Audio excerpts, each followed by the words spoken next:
Thanks everybody for being here. This year's been a pretty interesting one for us already. We had quite a strong start to the year, I'd say. Maybe started a little bit at the end of December when we announced that we were shutting down our flow network and by selling the spectrum to AT&T for over $1.9 billion. And the interesting part about that is that they're going to use the spectrum for technology called supplemental downlink. And if you go to our booth, you can see how supplemental downlink works. It's essentially the idea that you would pair the uplink and with more than one downlink technology. So that's going to provide additional capacity because as we know, traffic is very asymmetric and there's more data that goes down to the device than comes up. So exciting news there. Obviously, we had the launch of LTE at Verizon, very strong launch, announcements of the LTE smartphones. In addition to USB dongles, launched at Docomo as well.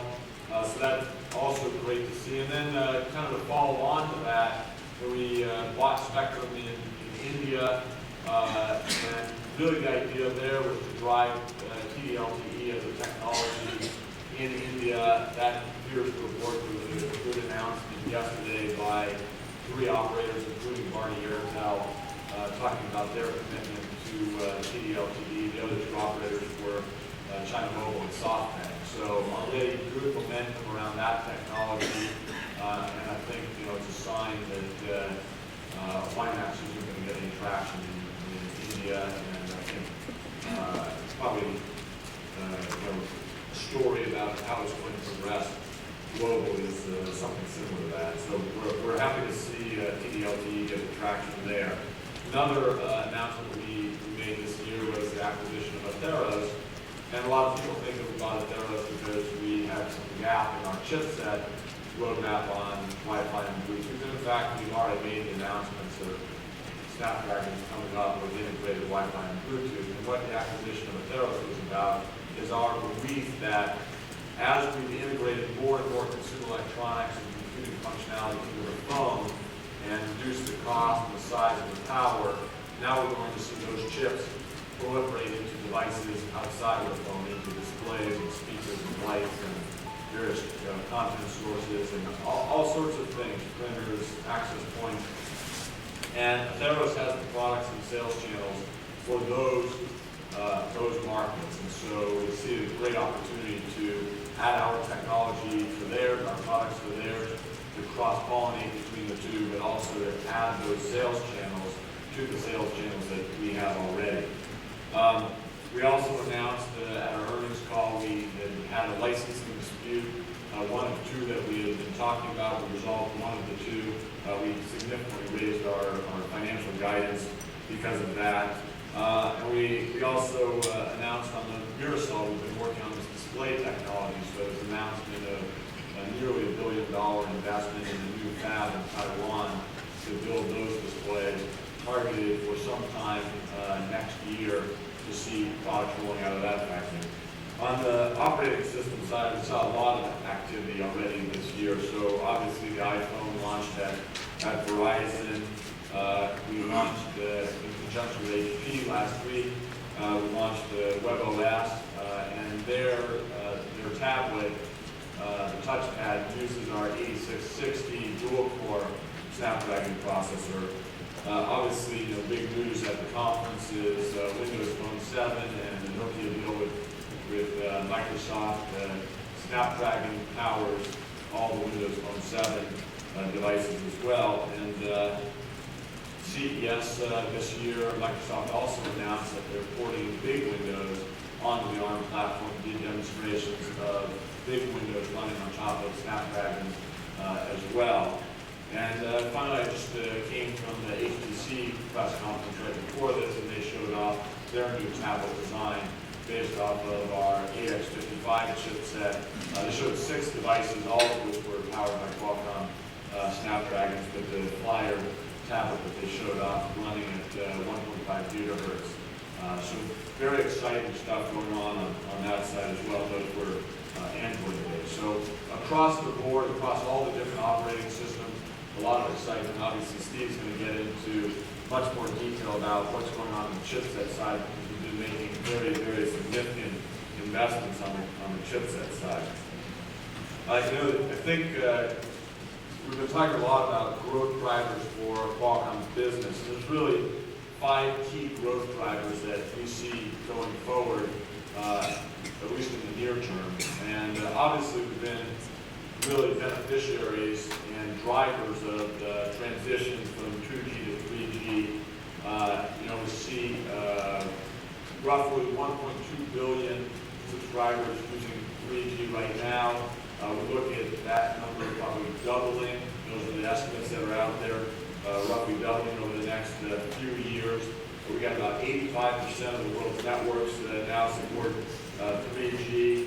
And the other interesting thing, if you look from a handset shipment standpoint, we recently updated our guidance on that and said at the midpoint we thought in the calendar year 2010 about 650 million 3G devices were sold out of roughly 1.4 billion total devices. For calendar 2011, we're projecting 775 million devices at the midpoint. And I think the projections, these are all analysts that are projecting almost 1.5 billion devices. So we're gaining share in terms of 3G shipments in terms of handsets. So that continues to be a great story for us. But a huge amount of growth, because we're at 1.2 billion subscribers out of roughly 5 billion subscribers. And so tremendous growth opportunity ahead of us still on 2G to 3G. And now we're starting to see the beginnings of 4G rollout as well. Emerging markets is another significant growth driver for Qualcomm. We've seen the rollouts now of 3G in almost all regions. We're very excited by what's happening in China. Very significant growth in China. Only about 15% of the 842 million subscribers in China use 3G today. But if you look at the aggressiveness of the operators there driving 3G, that's very exciting. And India, another market where we see a lot of opportunity. We've now seen the operators rolling out the 3G networks there, and we also expect to see 4G networks roll out relatively soon in India as well. You heard Enrico talk about smartphones. We expect, based on analyst reports, we expect in 2011 440 million smartphones to be sold. And that's just a pretty significant number when you think that the overall number of shipments of devices is about 1.5 billion. So a very large fraction of the devices that are going to be shipped are going to be smartphones. If you tie the smartphone market and the emerging market trends together, you see why we're pressing hard to drive the cost point of smartphones down significantly. We see tremendous growth opportunities in the smartphone tiers below about $250. The other thing is we see smartphones obviously becoming a computing device for many people. I don't know how many of you do what I do, but I sit at my desk sometimes in front of my PC and I still read my email on my smartphone because it's just faster and easier, and it's already synchronized. I don't have to wait. And if you look in the fourth quarter of 2010, smartphone shipments outstripped the PC shipments. So we're already ahead of smartphone shipments. Already ahead of PC shipments. I think that's a trend that's going to continue. And I think, based off of that, what Microsoft announced, I think PCs are going to come more towards the smartphone space, more towards the types of devices that Steve's team has been building and bringing to market. So there's excitement in that opportunity as well. And the operators are very happy with the smartphone trend as well, because they're seeing their data revenues grow pretty dramatically. If you look across a number of the large operators, 25, 26, 27% growth year over year in terms of revenues driven by data. Another area that's a key growth driver for us is all the new types of devices. So clearly this year is a year where everybody's talking about tablets. Steve will talk to you a lot about our Snapdragon tablet traction. We're doing quite well there. We've been announcing chips to really focus on that market, and I think we see some really exciting stuff coming out in terms of tablets. But it's more than just tablets. It's e-readers and gaming devices and all sorts of things, consumer electronics, nav systems, and photo frames. All these kinds of devices are going to be connected, and we're already starting to see that trend happen. So that's another great driver for us. And then I would say that the other key driver for us is advanced technologies. We've really been driving the technology roadmap very, very hard. We think it's a critical and a key differentiator for Qualcomm relative to our competition. The fact that we're the leaders in HSPA+ and dual carrier HSPA+, and soon to be multi-carrier. We're driving also the CDMA 2000 roadmap very hard. We're driving the LTE roadmap very hard. We're the leaders in multi-mode LTE chips as well. And the operators are launching these networks increasingly because they have to deal with the demand from the customers. People are continuing to consume more and more data on the devices. I saw a stat yesterday at the the GSMA Leadership Summit that Orange saw, I think it was a 26 times growth in their data traffic over the span, I think it was 5 years. So very, very significant growth. The operators see this. They care a lot about the efficiency of the networks that they're running, and we're driving that technology very, very hard, and we can afford to invest because we have the leadership position. We're also investing across a broad range of other things. The phone, the chip, and our company is not just about wireless communication. It's also about driving graphics technology, multimedia technology, microprocessor technology, connectivity technology, all of the different pieces that go into making the smartphone that most personal device that all of us carry. And really, I think, doing quite well in terms of all of these devices that we're enabling. We launched over 750 different devices we partnered last year. So the partnership aspect of our business model continues to work well. I think we've been doing well. We've been seeing the various releases from manufacturers who have chosen to base their designs on our chipsets. And so we like to say, inside the smartest smartphone is the heart of the dragon. So that's our Snapdragon chipset, and we're proud to be part of the success of our partnership. With that, I'll turn it over to Steve Mollenkopf, who's going to give us some updates on what's going on the chipset side. Thanks very much for being here.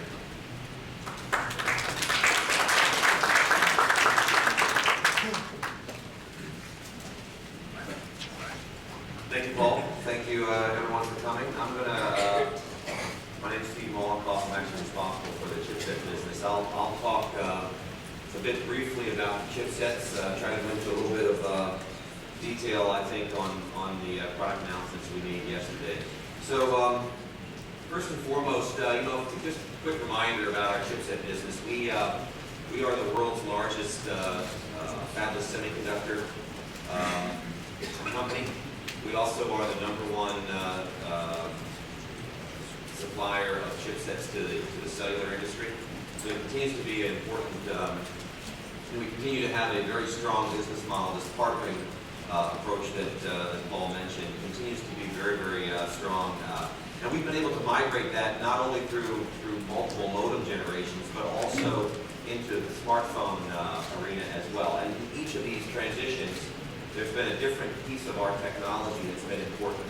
And certainly today, the strength that we have in smartphones is due to a lot of the things that we're doing on the technology side, which I'll talk about. As Paul mentioned, and I'll touch on it again, last year we shipped a little bit over 740 different devices through our partners around the world. And it's an immense operation to do that, and we're very pleased to be able to work with carriers and customers and application providers in order to allow that to happen. Just to give you a sense of scale, we shipped 399 million chipsets through the fiscal year last year, so that's something like 27 a second, something like that. So it's amazing.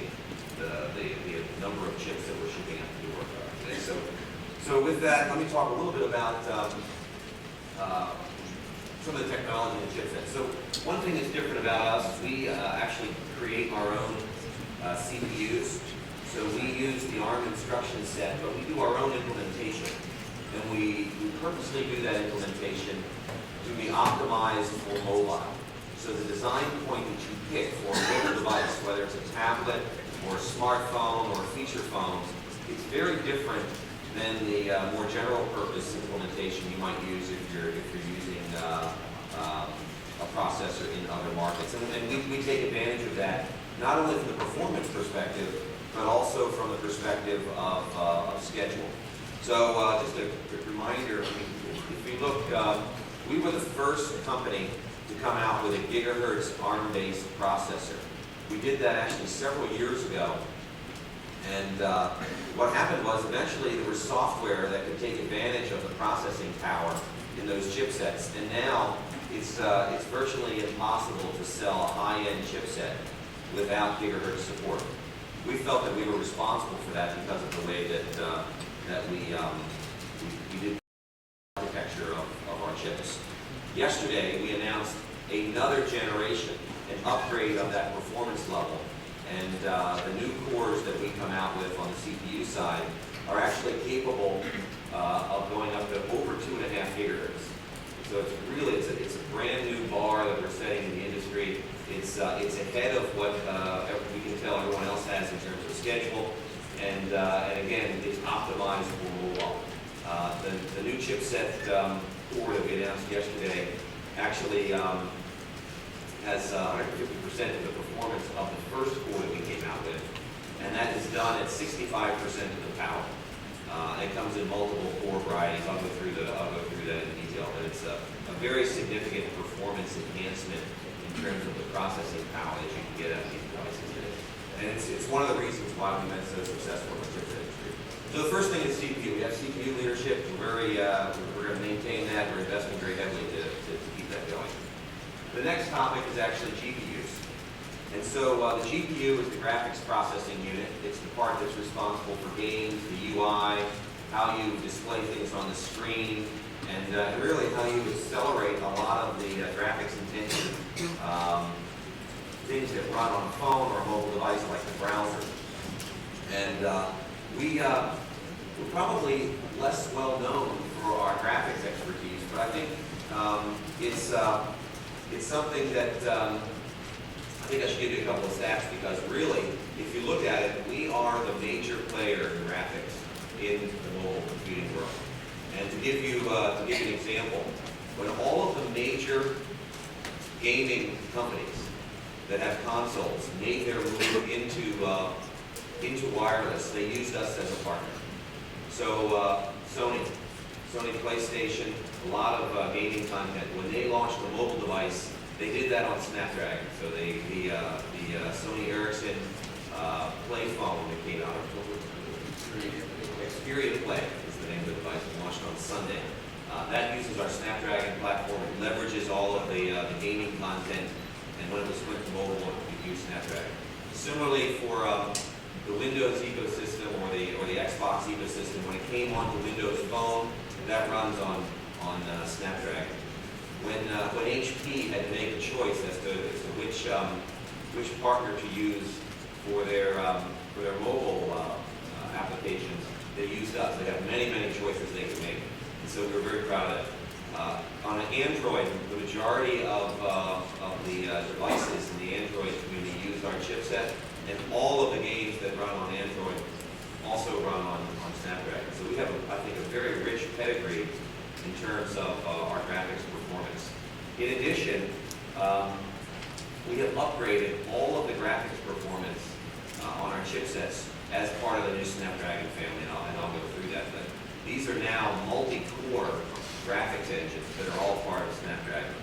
Very significant increase in terms of the performance level. And again, all of these graphics engines are actually optimized for mobile. And if you look at the design point that's used for mobile, it's very different than it's done on the PC. And the reason is really due to power. The fact that this device is carried around everywhere and has a very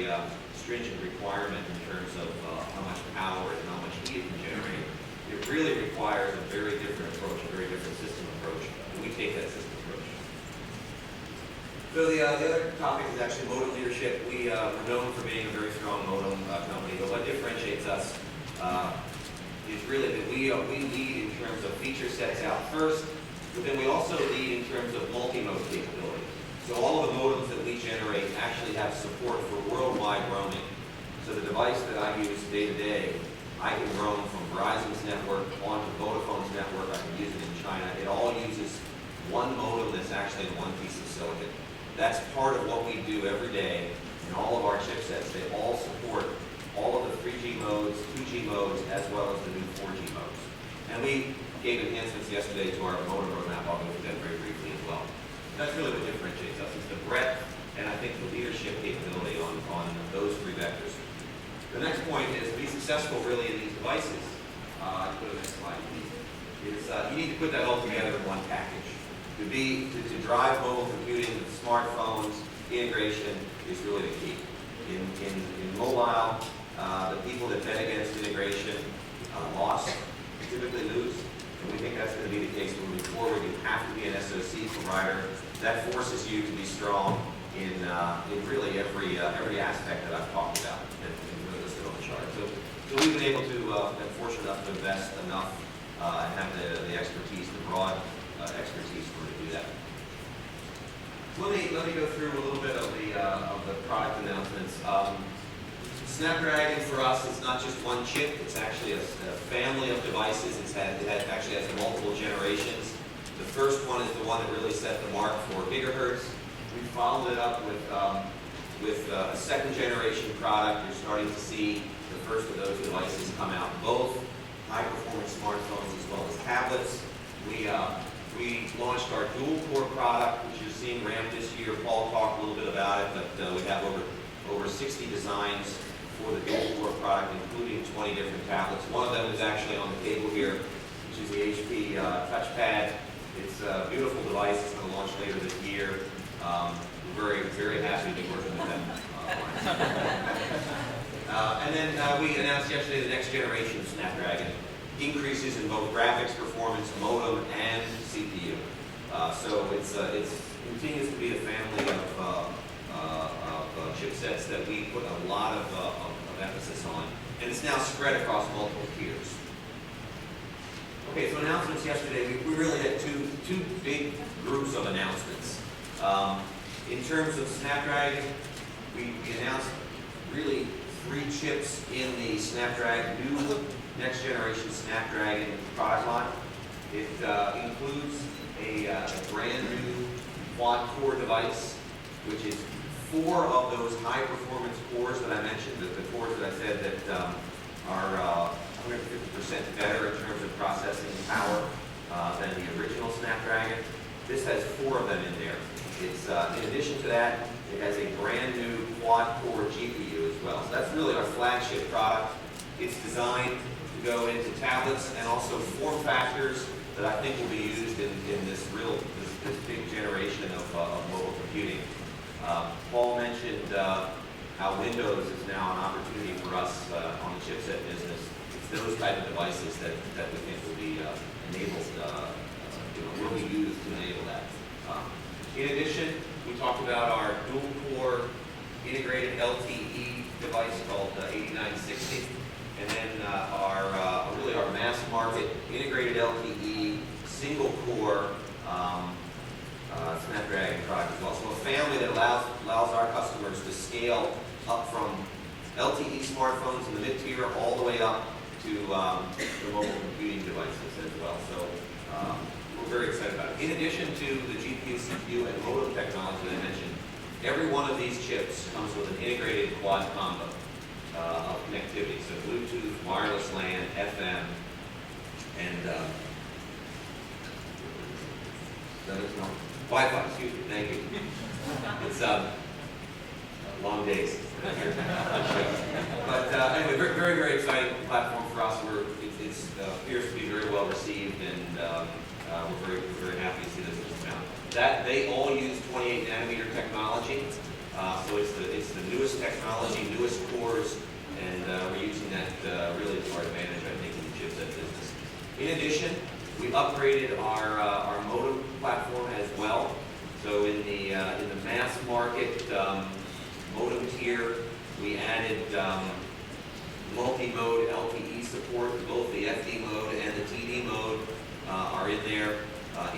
we added a number of modem enhancements where we control the power of the PA so that it runs very, very cool in terms of temperature. And then we did some interference as well. So really raising the bar, we think, in the mass market here with modems. In addition, we came out with another flagship product line in terms on the modem side.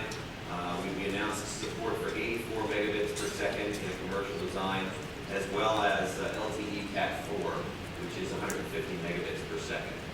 So a series of modem enhancements as well as the Snapdragon enhancements. So a lot going on in Qualcomm, the chipset business. It's a great time to actually be in the chipset business as this mobile computing wave is happening.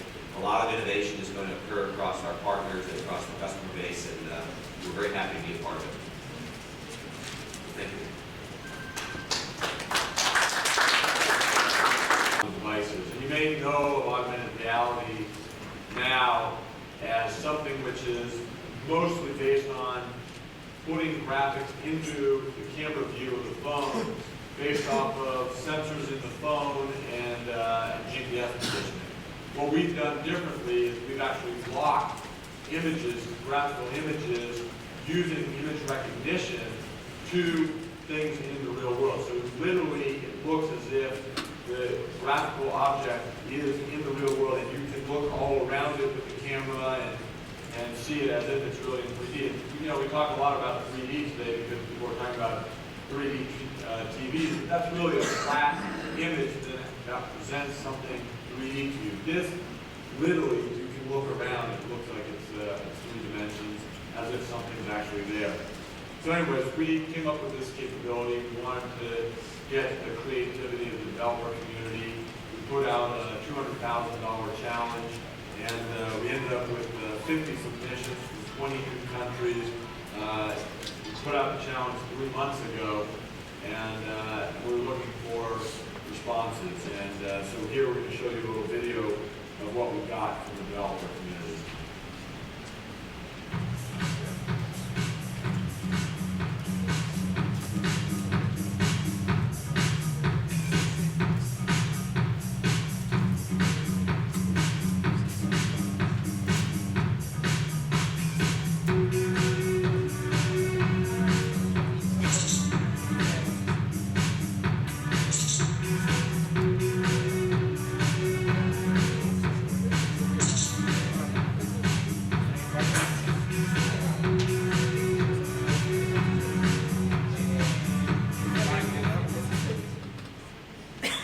So I have a hard time pronouncing the names of the guys from Lithuania, but they won $125K.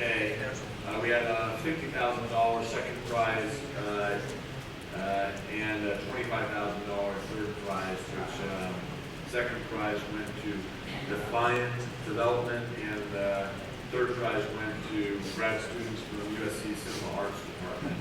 And anyways, you can see these at our booth and actually check them out and see how they really do work in 3D, and you can actually look around, and that guy can, you know, attack your phone and paparazzi, and you're acting as a paparazzi. So cute stuff, and just a good example of what can be done in a short period of time with the software developers kit. With that, we're going to open it up to Q&A, and there's people who will walk up and down the aisles and hand you a microphone. So